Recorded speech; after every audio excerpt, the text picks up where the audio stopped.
దేవునికి స్తోత్రం. ప్రభునందు ప్రియ దేవుని బిడ్లారా, ఈ సమయంలో దేవుని యొక్క పరిశుద్ధ నామంలో మీకందరికీ హృదయపూర్వక వందనాలు చెల్లిస్తున్నాను. దేవుని వాక్యాన్ని మనం ధ్యానం చేసుకుందాం. 3వ యోహాను పత్రిక 2వ వాక్యం. ప్రియుడా, నీ ఆత్మ వర్ధిల్లుచున్న ప్రకారము నీవు అన్ని విషయములలో వర్ధిల్లుచు సౌఖ్యముగా ఉండవలనని ప్రార్థించుచున్నాను. దేవునికి స్తోత్రం. చిన్న ప్రార్థన చేసుకుందాం. పరిశుద్ధుడా, ప్రేమగల తండ్రి, నీకు వందనాలు. ఈ సమయంలో చదవబడిన లేఖన భాగాలు మీరు మా కొరకు విరిచి వడ్డించండి, మీరు దీవించండి. అపవాది క్రియలు యేసుక్రీస్తు నామంలో లయపరుచుచున్నాం. పరిశుద్ధాత్మ కార్యం మీరు జరిగించి మహిమ పొందమని యేసు పరిశుద్ధ నామంలో అడిగి వేడుకొంచున్నాము తండ్రి, ఆమేన్. ప్రియ దేవుని బిడ్డలారా, మనము న్యూ టెస్టిమెంట్ కాలంలో ఉన్నాం. అనగా కొత్త నిబంధన కాలంలో మనమున్నాము. కొత్త నిబంధన సంఘంలో మనం ఉన్నాం. ఈ యొక్క కొత్త నిబంధన సంఘంలో మొట్టమొదటిగా మనకి కావలసింది ఏంటంటే వర్ధిల్లుట.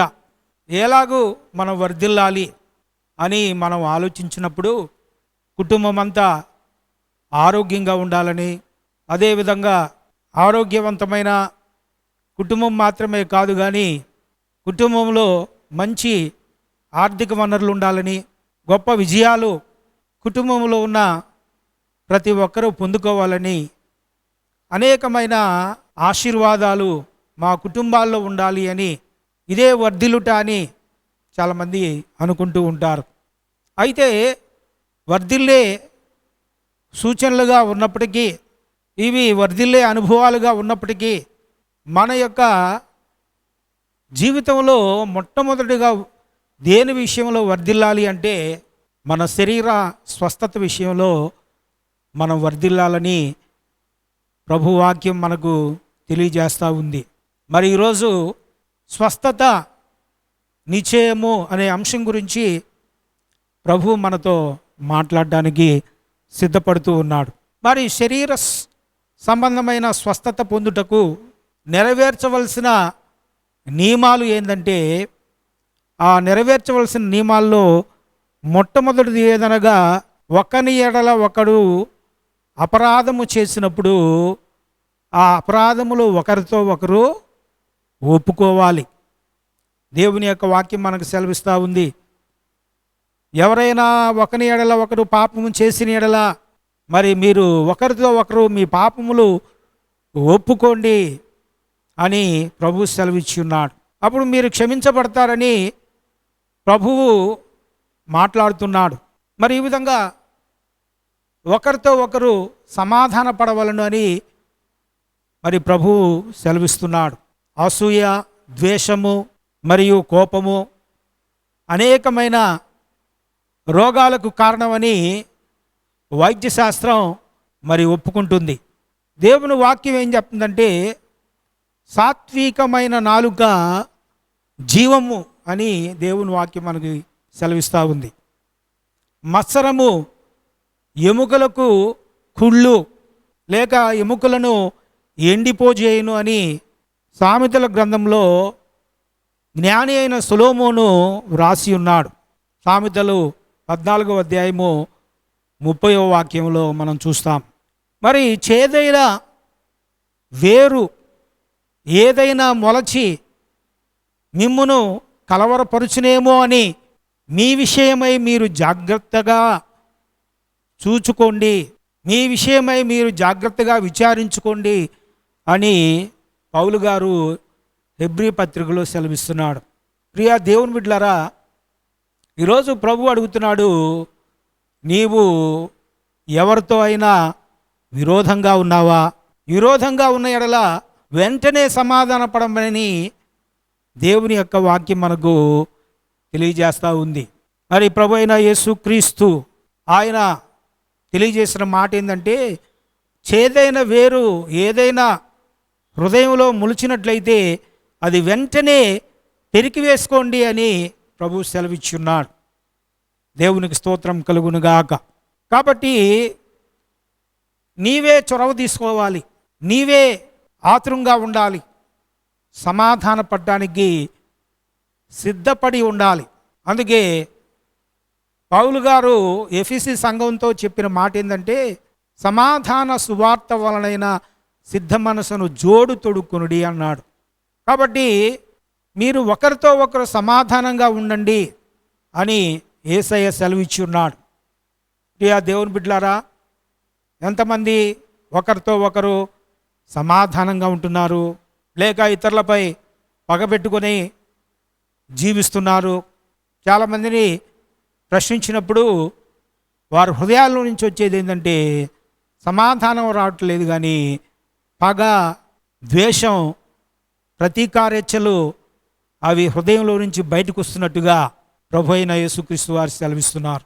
కాబట్టి ఆ పాపాలు అవి హృదయాన్ని పాడు చేసేవిగా ఉంటాయి. నీ హృదయాన్ని అవి పాడు చేసినట్లయితే నీ అంతరంగం అంతా పాడైపోద్ది. నీవు శరీర రీతిగాను మానసికంగాను అన్నీ ఆరోగ్యాలు కోల్పోయి శరీర దౌర్బల్యములతో జీవిస్తావని దేవుని యొక్క వాక్యం సెలవిస్తూ ఉంది. అందుకే ప్రభువు మత్తయి సువార్త 5వ అధ్యాయము 23-24 వచనాల్లో సెలవిచ్చున్నాడు, నీవు అర్పణ అర్పించినప్పుడు మొదట నీ సహోదరునితో లేక నీ సహోదరితో వెళ్ళి సమాధానపడుము, అటు పిమ్మట వచ్చి నీ అర్పణ అర్పించుము. అప్పుడు ఆ అర్పణ యేసయ్య అంగీకరిస్తాడు, దేవుడు అంగీకరిస్తాడని ప్రభు సెలవిచ్చున్నాడు. కాబట్టి ప్రియ దేవుని బిడ్డలారా, అన్నిటికంటే ముఖ్యంగా ఈ దినాల్లో మనం చేయవలసింది ఏంటంటే మన హృదయాన్ని భద్రముగా కాపాడుకోవాలని ప్రభువు మనతో మాట్లాడుతున్నాడు. దేవునికి స్తోత్రం కలుగునుగాక. కొరింథీ సంఘములో జగడములు, కక్షలు ఉన్నట్టుగా అపోస్తలుడైన పౌలు గారు ఆ సమయంలో ఆయన మాట్లాడి ఉన్నాడు. మీరు ఇలాగూ కక్షలతోనూ అసమాధానముతోనూ సంఘములో ప్రవేశించి ప్రభురాత్రి భోజనము తీసుకొనుట అసాధ్యము అని ఆయన సెలవిచ్చున్నాడు. అందుకే మీకు ఇల్లు లేవా, వాకిళ్ళు లేవా అన్నాడు పౌలు భక్తుడు. కాబట్టి ఈరోజు దేవుని యొక్క సంఘం సమాధానంతో ఉండాలి అనే ఉద్దేశంతో పౌలు గారు ఆ మాటలు సెలవిచ్చున్నాడు. ఎందుకంటే మనం తీసుకునే ఆ రొట్టె ప్రభు యొక్క శరీరం, ప్రభు శరీరముగా ఎంచి మనము ప్రార్థించి స్తుతించి తీసుకుంటున్న ద్రాక్షరసము ఇది ప్రభు యొక్క రక్తముగా ఎంచి మనము పానం చేస్తున్నాం. ఎవరైతే అయోగ్యముగా ఇది ప్రభు శరీరమని ప్రభు రక్తమని ఎంచక వారు ఈ ప్రభురాత్రి భోజనములో పాలిభాగస్తులవుతారో వారు యోగ్యత కలిగి ప్రభు శరీరంలో పాలిభాగస్తులు అవ్వాలి అని ప్రభు మాట్లాడుతున్నాడు. ప్రభు స్తోత్రం కలుగునుగాక. చాలామంది యోగ్యత సంపాదించలేకపోతున్నారు, యోగ్యతను పొందుకోలేకపోతున్నారు. పరస్పర దూషణలు, వ్యక్తిగత విమర్శలు, మరి మా యొక్క సంఘం గొప్ప, మా సంఘం గొప్ప అనే మాటలు, ఈ విధంగా మనం చూస్తున్నామండి ప్రియులారా. ఒకరి గొప్పతనాలు ఒకరు చెప్పుకుంటూ ప్రభు యొక్క శరీరంలో ప్రభు రక్తంలో పాలిభాగస్తులు అవుతున్నారు. అందుకే వాక్యంలో రాయబడినది మీరు అయోగ్యులు అంటున్నాడు ప్రభు. మీరు అయోగ్యులుగా ఉండి నా శరీరమును నా రక్తమును తిని పానము చేయుచున్నారు గనుక అందువల్లనే మీలో అనేకులు బలహీనలవుతున్నారు, రోగులవుతున్నారు, చాలామంది నిద్రించుచున్నారని ప్రభు సెలవిస్తున్నాడు. స్తోత్రం కలుగునుగాక. కాబట్టి ప్రియ దేవుని బిడ్డలారా, ఈ విధంగా దేవుని యొక్క వాక్యానికి విరోధముగా మనం ప్రవర్తిస్తూ మన శరీరాలకి రోగములను, అస్వస్థతను తెచ్చుకుంటున్నామని ఇక్కడ ప్రభువైన యేసుక్రీస్తు వారు ఆయన ఎంతగానో బాధతో ఈ మాట సెలవిస్తూ ఉన్నాడు. ఎంతో దుఃఖముతో ఈ మాట సెలవిస్తున్నాడు. మీరు యోగ్యులుగా రండి అని ఆయన ఆహ్వానిస్తున్నాడు. మీ యొక్క అయోగ్యతలు విడిచిపెట్టండి, మీ యొక్క శరీర కార్యములు విడిచిపెట్టండి, మీ యొక్క శత్రుత్వాన్ని విడిచిపెట్టండి, అది మీ మిత్రుత్వంగా మార్చుకోండి, మీ యొక్క విరోధ భావాన్ని విడిచిపెట్టి సహోదర భావంతో రండి, నా సన్నిధికి రండి అని ప్రభువు ఆహ్వానిస్తూ ఉన్నాడు. చూడండి ప్రియులారా, ఈనాడు అనేక మంది రోగాలతోనూ మరణాలతోనూ వారి యొక్క జీవితాన్ని ముగిస్తున్నారంటే ఈ సంగతులు, దేవుని యొక్క వాక్యాలన్నీ కూడా ఈ విషయాల్ని లైట్గా తీసుకుంటున్నారు, చాలా తేలిగ్గా తీసుకుంటున్నారు. అందుకే ప్రభువు తీర్పు తీర్చి ఉన్నాడండి ప్రియులారా. 1 కొరింథీ పత్రిక 11వ అధ్యాయము 30వ వాక్యంలో మనం చూస్తాం. మరి మనకి హెచ్చరిక కలుగునట్లుగా ఈ సంగతులన్నీ ప్రభువు తన పరిశుద్ధ గ్రంథములో వ్రాసి ఉన్నాడు అని మనం జ్ఞాపకం చేసుకోవాలి. మనము ఆయన శరీరమును గాయపరచుచు, అంటే అయోగ్యంగా మనం ప్రభు శరీరంలో చేయి వేసినట్లయితే ఆయన శరీరాన్ని గాయపరిచినట్టే. ప్రభు శరీరాన్ని గాయపరచు, నాకు స్వస్థత రావాలి, నాకు ఆరోగ్యం కలగాలి అని నువ్వు దేవుని సన్నిధిలో మొరపెట్టుట ఎంతవరకు సమంజసము అని ప్రభు ఈరోజు నీతో మాట్లాడుతున్నాడు. నేరుగా సూటిగా ప్రభు నీతో మాట్లాడుతున్నాడు. ప్రభు యొక్క శరీరమును గాయపరచడమే కాదు, విశ్వాసులను గాయపరుస్తున్నావు, అదేవిధంగా అవిశ్వాసులను కూడా గాయపరుస్తున్నావు. నీ యొక్క మాటల చేత బైబిల్లో రాయబడింది, కత్తిపోటుల వంటి మాటలు పలుకువారు కలరు అని వాక్యం సెలవిస్తుంది. అటువంటి మాటల చేత ఈరోజు భార్యాభర్తలు ఒకరినొకరు గాయపరుచుకుంటున్నారు. కుమారుడు తండ్రి, తండ్రి కుమారుడు, తల్లి కుమార్తె, కుమార్తె తల్లి, అత్త కోడలు, కోడలు అత్త, ఇలాగూ ఒకరినొకరు గాయపరుచుకుంటూ ఉన్నారు.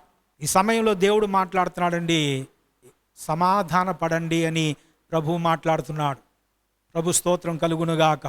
మీరు 5గురుగా ఉన్నప్పటికీ ఒక కుటుంబంలో నేను విరోధం పెట్టవచ్చి తినని ప్రభు అన్నప్పటికీ ఆయన యొక్క ఉద్దేశం ఏంటంటే విరోధం పెట్టడానికి కాదు ఆయన వచ్చిందండి ప్రియులారా, సమాధానం ఇవ్వడానికి ఆయన వచ్చి ఉన్నాడు.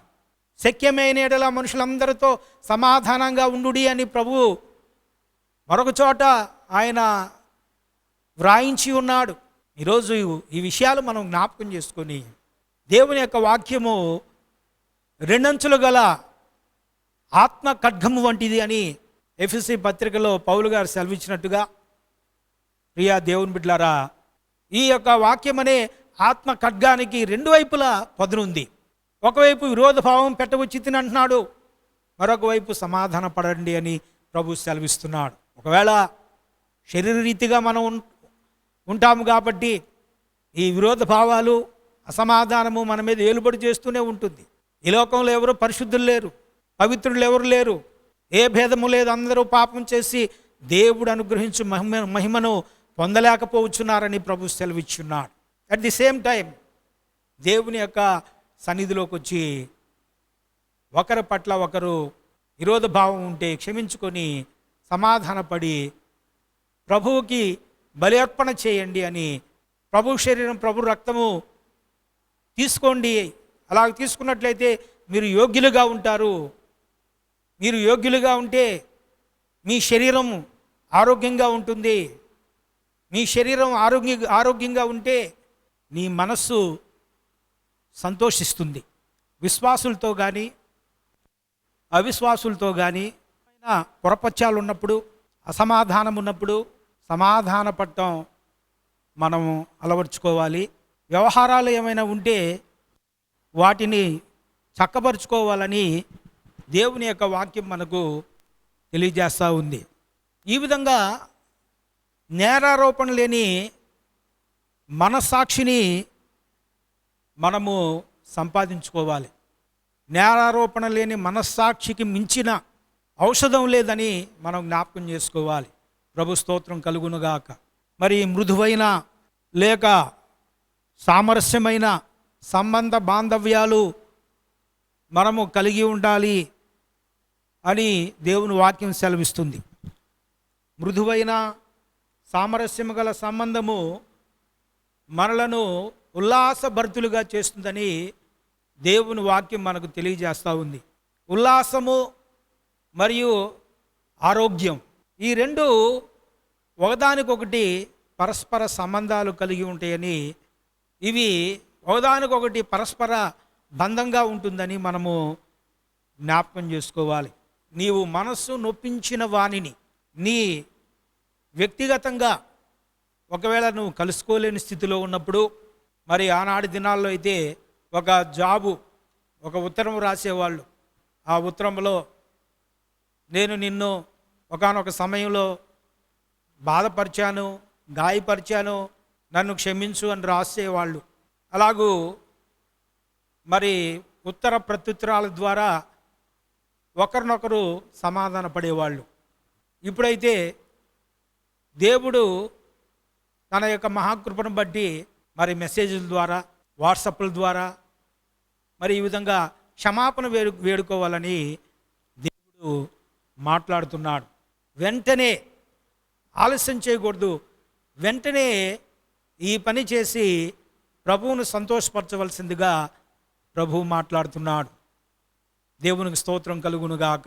మొదటిగా మనము వర్ధిల్లాలి అంటే మనం చేయవలసిన పని ఏంటంటే, మనము సంఘములో సాత్వికమైన మనస్సు కలిగి ఉండాలి అని ఇక్కడ ప్రభు మాట్లాడుతున్నాడు. సమాధాన పడాలి అని ఇక్కడ ప్రభు మాట్లాడుతున్నాడు. రెండవదిగా మనం చూసినప్పుడు మనం దేవుని వాక్యం మీద ఆధారపడాలి. దేవుని వాక్యం మీద ఆధారపడిన అబ్రహాము, శారాలను మనం జ్ఞాపకం చేసుకున్నప్పుడు వారి యొక్క శరీరంలో మృతతుల్యమైనప్పటికీ విశ్వాసం ద్వారా ఆత్మ సంబంధమైన ఆశీర్వాదం దేవుడు వారికి అనుగ్రహించున్నాడు. ప్రియా దేవుని బిడ్డలారా, అబ్రహాము మరియు శారాలు దేవుని వాగ్దానము నమ్మినప్పుడు ఆ గొడ్రాలితనం నుండి, మృతతుల్యమైన శరీరము నుండి వారు స్వస్థత పొందినట్టుగా దేవుని యొక్క వాక్యంలో మనం చూస్తున్నామండి ప్రియులారా. అదేవిధంగా మరియమ్మను జ్ఞాపకం చేసుకున్నప్పుడు ఆమె కన్యకగా ఉండి ప్రభు అయిన యేసుక్రీస్తు వారిని గాబ్రియేలు దేవదూత యొక్క మాట ద్వారా ఆమె బలపరచబడి ప్రభు అయిన యేసుక్రీస్తు వారిని కన్నట్లుగా దేవుని యొక్క వాక్యంలో మనం చూస్తున్నామండి ప్రియులారా. మరియా దేవుని వాక్యము స్వీకరించినప్పుడు మానవ సహాయం లేకుండా ఆమె కన్యత్వము, గర్భము ధరించినట్టుగా లూకాసు వార్తలో 1వ అధ్యాయము 37-38 వచనాల్లో మనం చూస్తాం.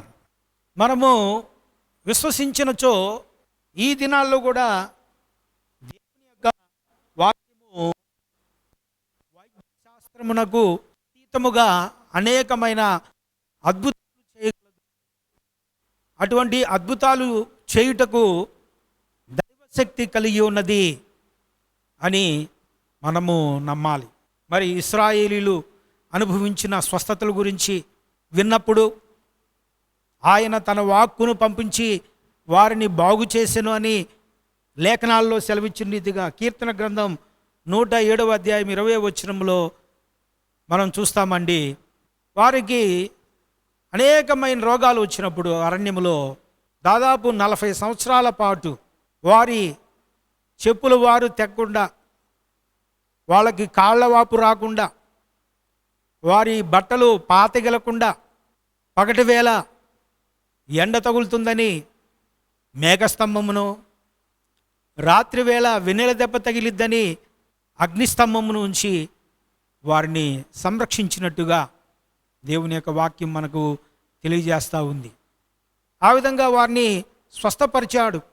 ఐగుప్తు దేశంలో 10 తెగుళ్ళు వచ్చినప్పటికీ ఏ తెగులు వారి గుడారము సమీపించకుండా ఇశ్రాయేలు జనాంగాన్ని దేవుడు గద్ద తన యొక్క పిల్లలను ఏ విధంగా రెక్కల మీద మోస్తూ క్షేమంగా సురక్షితమైన స్థలాలకి, ప్రాంతాలకి తీసుకొని వెళ్తుందో, మరి ఇశ్రాయేలు దేవుడు, అబ్రహాము దేవుడు, ఇస్సాకు దేవుడు, యాకోబు దేవుడైన యెహోవా ఐగుప్తు దేశము నుంచి వారిని వెలుపలకు క్షేమంగా నడిపించి పాలు తేనెలు ప్రవహించు సమృద్ధి గల ప్రాంతానికి క్షేమంగా తీసుకొని వచ్చి అక్కడ వారికి నివాస స్థలాలు ఏర్పాటు చేసినట్టుగా లేఖన భాగాల్లో మనం చూస్తున్నాం.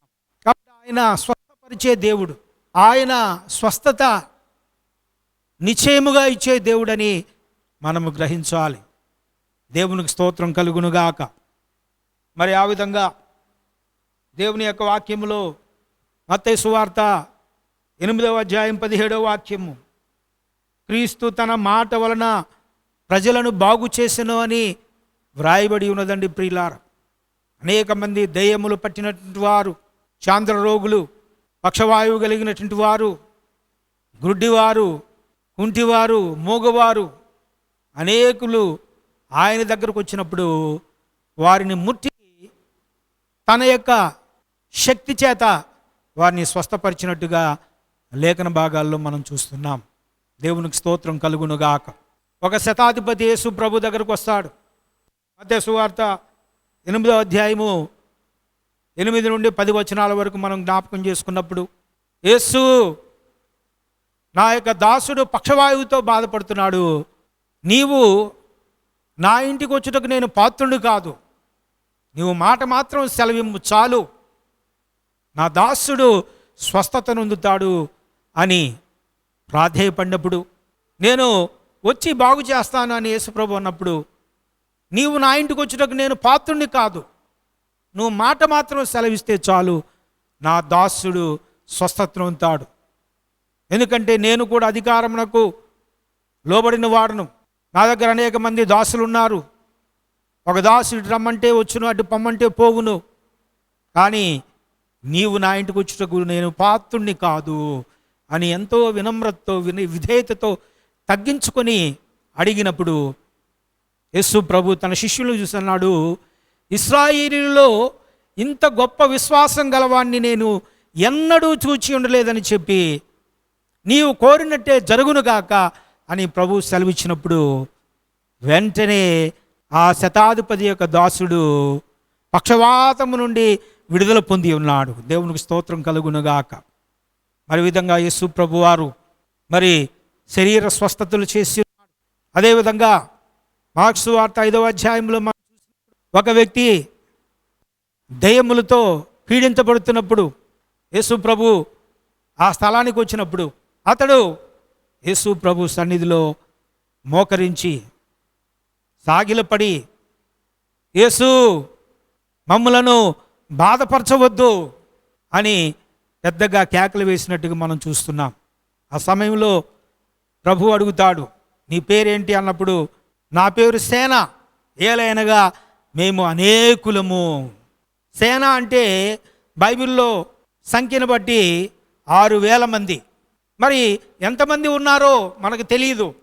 ఆ దెయ్యం పట్టిన వాళ్ళలో ఎంతమంది అపవిత్రాత్మలు ఉన్నారో తెలియదు. అనేక మంది వైద్యుల చేత అతడు పరీక్షించబడ్డాడు. ఇతనికి ఏ రోగం లేదని చెప్తున్నారు వైద్యులు, కానీ అతనిలో ఉంది అపవిత్రాత్మ. అనేక మంది అపవిత్రాత్మలు అతనిలో ఉన్నారు. యేసు సన్నిధికి వచ్చి ప్రాధేయపడుతున్నారు, యేసు, సర్వోన్నతుడైన దేవుని కుమారుడా, నీవు మమ్మలను బాధపరచవద్దు అని ప్రాధేయపడుతున్నప్పుడు యేసు ప్రభువారు ఆ అపవిత్రాత్మ పట్టిన వానిలో ఉన్న దయ్యపు శక్తులను తన యొక్క అపారమైన శక్తి చేత పారదోలినట్టుగా మనం చూస్తున్నాం.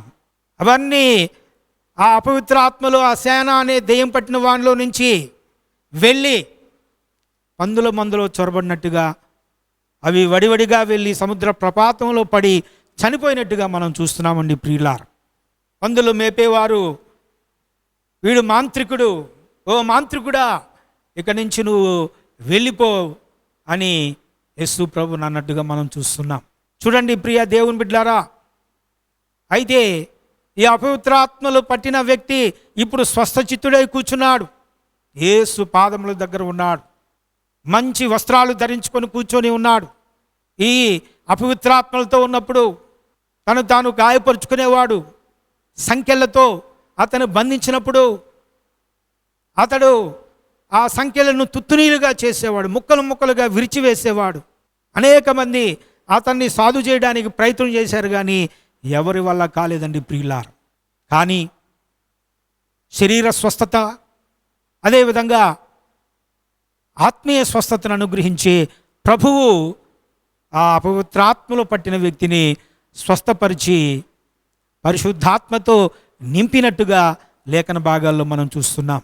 కాబట్టి ఆ అపవిత్రాత్మలు పట్టిన వ్యక్తిలో ఉన్న దెయ్యాలను వెళ్ళగొట్టిన ఆ స్వస్థత ఏంటంటే ఆత్మీయ స్వస్థత.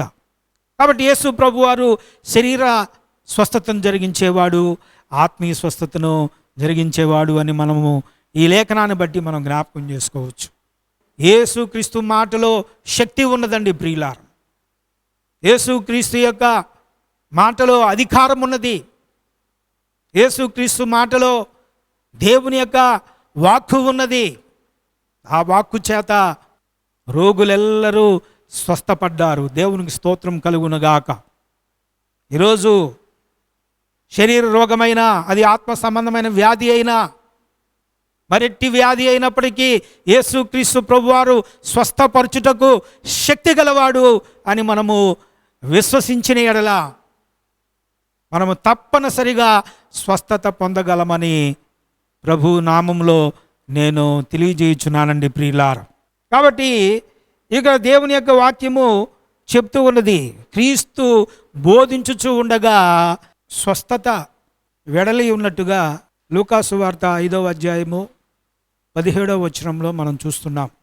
మరి శతాధిపతి యొక్క దాసుడు స్వస్థత నొందుటకు కారణం ఏంటంటే ఆ శతాధిపతి యేసుక్రీస్తు యొక్క శక్తిగల వాక్కు మీద నమ్మిక ఉంచి ఉన్నాడు. ఈరోజు దేవుని బిడ్డలుగా ఉన్న మనము దేవుని దగ్గర నుంచి స్వస్థత పొందాలి అంటే యేసు శక్తిగల మాటల యందు మనము నమ్మిక ఉంచాలి.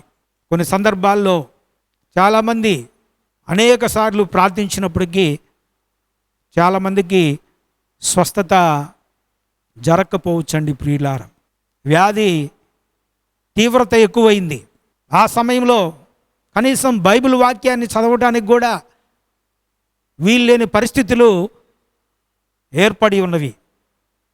ఆ సందర్భంలో ఆ వ్యాధి గల మంచం మీదే పడుకొని ప్రభు యొక్క వాగ్దానాలను జ్ఞాపకం చేసుకుంటూ ప్రభు యొక్క స్వస్థతలు పొందుకోవాలని దేవుడు ఈ మాటల ద్వారా మనతో మాట్లాడుతున్నాడు. కాబట్టి ప్రభు యొక్క వాగ్దానాలను జ్ఞాపకం చేసుకునే అనుభవాన్ని వారు సంపాదించుకోవాలి. క్రీస్తు మాటలను జ్ఞాపకము చేయుటకు పరిశుద్ధాత్మ దేవుడు నీకు సహాయం చేయునుగాక. ఆమేన్. దేవుని వాక్యంలో మనం చూసినప్పుడు యోహాను సువార్త 14వ అధ్యాయము 26వ వచనము, ఆదరణకర్త అనగా తండ్రి నా నామమున పంపబోవు పరిశుద్ధాత్మ సమస్తమును మీకు బోధించి నేను మీతో చెప్పిన సంగతులన్నిటినీ మీకు జ్ఞాపకము చేయును అని లేఖనం సెలవిస్తూ ఉందండి ప్రియులారా. ఈరోజు స్వస్థత అనేది నిశ్చయము. నీవు ఆర్థికంగా ఎదిగినా, నీవు నీ కుటుంబం ఆశీర్వదించబడినప్పటికీ, ధనముతో వెండి బంగారములతో తులతూగుతున్నప్పటికీ, ఆస్తిపాస్తులు మేడ మిద్దెలు ఎన్ని కలిగి ఉన్నప్పటికీ మొట్టమొదటిగా నీవు స్వస్థత పొందాలి. అది శరీర స్వస్థత. రెండవదిగా మనం చూసినప్పుడు ఆత్మీయ స్వస్థత. ఈ రెండు అనుభవాలతో కూడిన స్వస్థత నువ్వు పొందినప్పుడు నీవు వర్ధిల్లుతావని దేవుని యొక్క వాక్యం సెలవిస్తుందండి ప్రియులారా. అందుకే యోహాను భక్తుడు సెలవిస్తున్నాడు, ప్రియుడా నీ ఆత్మ వర్ధిల్లుచున్న ప్రకారము నీవు అన్ని విషయములలో వర్ధిల్లుచు సౌఖ్యముగా ఉండవలనని ప్రార్థించుచున్నాను అంటున్నాడు. కాబట్టి అన్ని విషయాల్లో నువ్వు వర్ధిల్లాలి, నీకు మంచి భవిష్యత్తు ఉండాలి, ఆశీర్వదించబడిన కుటుంబం నువ్వు కలిగి ఉండాలి, ఆరోగ్యము స్వస్థత కలిగిన కుటుంబం నువ్వు కలిగి ఉండాలి, ఆర్థిక వనరులు నువ్వు కలిగి ఉండాలి, విజయము అన్నిటిలో విజయము నువ్వు పొందుకోవాలి. ఇదే దేవుని యొక్క సంకల్పమై ఉన్నది. ఈ ఆశీర్వాదాలు, ఈ వర్ధిల్లే అనుభవాలు నీవు కలిగి ఉండాలని ప్రభు ఈ మాటల ద్వారా సెలవిస్తున్నాడు. దేవుడు తన పరిశుద్ధ వాక్యం మన వినికిళ్ళు దీవించి ఆశీర్వదించునుగాక. ప్రార్థన చేసుకుందాం. అందరూ కళ్ళు మూసుకోండి. పరిశుద్ధుడా, ప్రేమగల తండ్రి, నీకు వందనాలు. ప్రియుడా, నీ ఆత్మ వర్ధిల్లుచున్న ప్రకారము నీవు అన్ని విషయములలో వర్ధిల్లవలను అని మీరు సెలవిచ్చిన లేఖనము గురించి కొన్ని విషయాలు మాట్లాడుకోవడానికి, వాక్య పరిచర్య చేయడానికి మీరిచ్చిన కృపను బట్టి నీకు వందనాలు. మీ యొక్క సన్నిధిలో మాకు స్వస్థత అనేది నిశ్చయమని మీరు సెలవిచ్చారు నాయన. కాబట్టి ఈ ప్రపంచంలో ఉన్న ప్రతి జనాంగాన్ని యేసుక్రీస్తు నామములో మీరు స్వస్థపరచండి. ప్రతి ఒక్కరికి ఆరోగ్యములు దయచేయండి. ప్రతి ఒక్కరికి స్వస్థతలు చేకూర్చండి. నెమ్మదిని, సమాధానమును అనుగ్రహించండి ప్రభువా. ఇంట్లో నెమ్మది, ఒంట్లో స్వస్థత అనుగ్రహించమని యేసు ప్రభు నామంలో అడిగి వేడుకొంచున్నాం తండ్రి. ఆమేన్.